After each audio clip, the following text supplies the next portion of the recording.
हाल बा रउआ सभे कैसन बानी जा बताइल जा।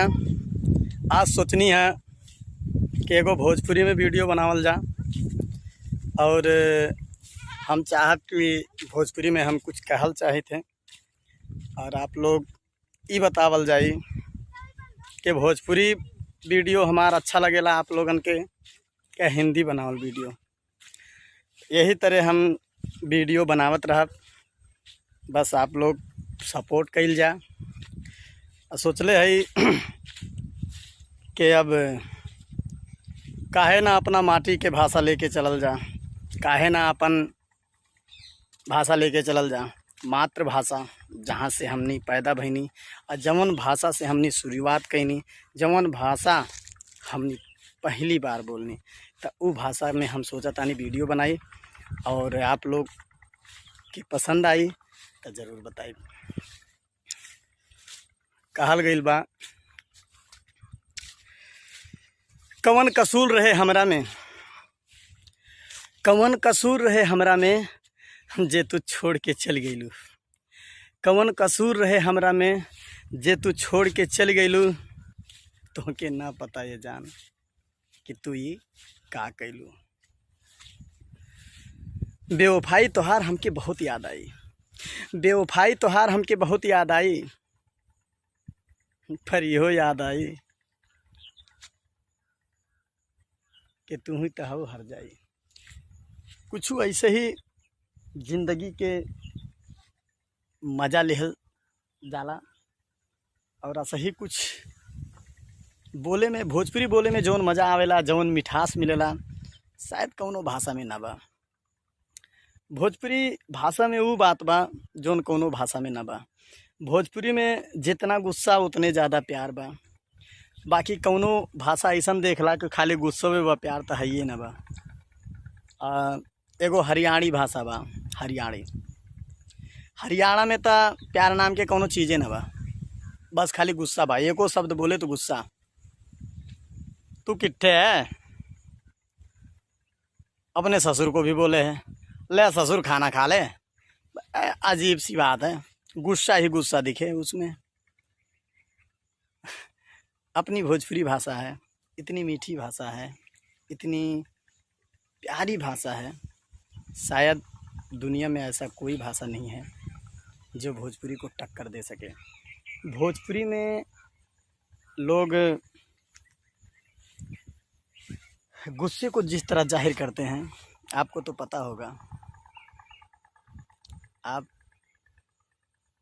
भोजपुरी भाषा बोलते होंगे, गांव में रहते होंगे, तो आपको पता है कि जब किसी से झगड़ा होता है तब भोजपुरी भाषा में कौने तरह से लोग गुस्सा जाहिर करेलन, और जब केहू केहू से प्यार करेला तब कौने तरीक़ा से।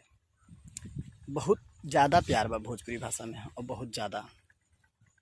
और गुस्सा ऐसे इतना कि दुश्मन के हिला के रख दे खाली बतिये से। तो इसे कहल जाला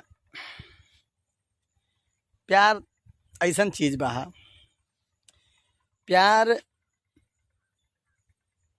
करल कौनो गुनाह ना बा, लेकिन प्यार भइला के बाद जब उ तोहरा के छोड़े या धोखा दे, तब पता चलेला कि हम बहुत बड़ा गुनाह कैली है।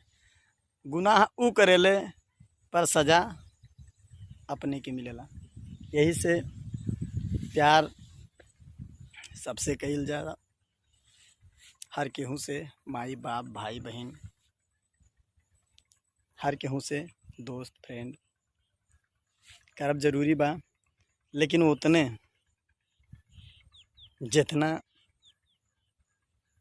के लोग बर्दाश्त कर सके। यानी कि बात ऐसा हम कहली, बर्दाश्त करे के मतलब ही बा कि प्यार उतने करा कि सामने वाला गलती करे ना तब बहुत ज़्यादा एहसास ना होके करे यार ये तो हमरा संगे बहुत धोखा कैलस, बहुत बड़ गलती कैले, और टेंशन में अपन दिमाग ख़राब करके उल्टा पुल्टा।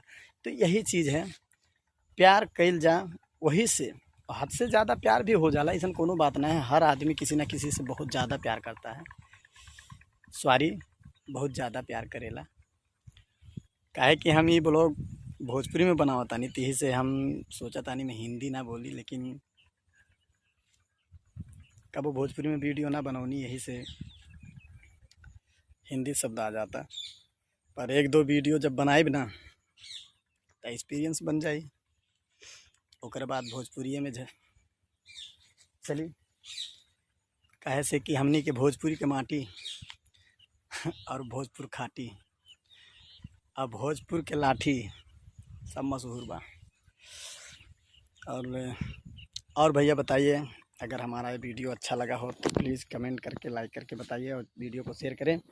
और हम यही चाहेंगे कि आप सब भोजपुरी को बढ़ावा दें, अपने भोजपुरी को इतना बढ़ावा दें कि हमारा भाषा एक लेवल तक जाना चाहिए। जैसे हर भाषा को सम्मान मिलता है, उसी तरह हमारे भाषा को भी सम्मान मिलना चाहिए। हमारे भाषा में पढ़ाई तक होना चाहिए।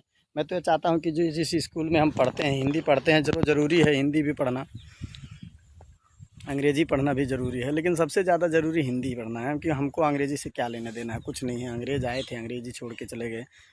हमारा मातृभाषा हिंदी, हमको हिंदी से ज़्यादा कुछ लेना देना है।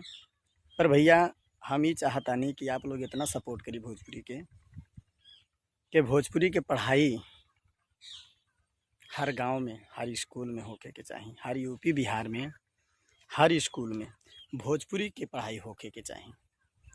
जैसे लोग हिंदी पढ़ावेलन, वैसे हम चाहता नहीं कि भोजपुरी की किताब आवे के चाहिए। अब भोजपुरी में लिखल रहे के चाहिए। जैसे हिंदी में लिखल बा यह क्या है, तब भोजपुरियों में लिखल रहे के चाहिए ई का हवे, तबे न मज़ा आई पढ़ाई के। चलिए, जय भोजपुरी समाज।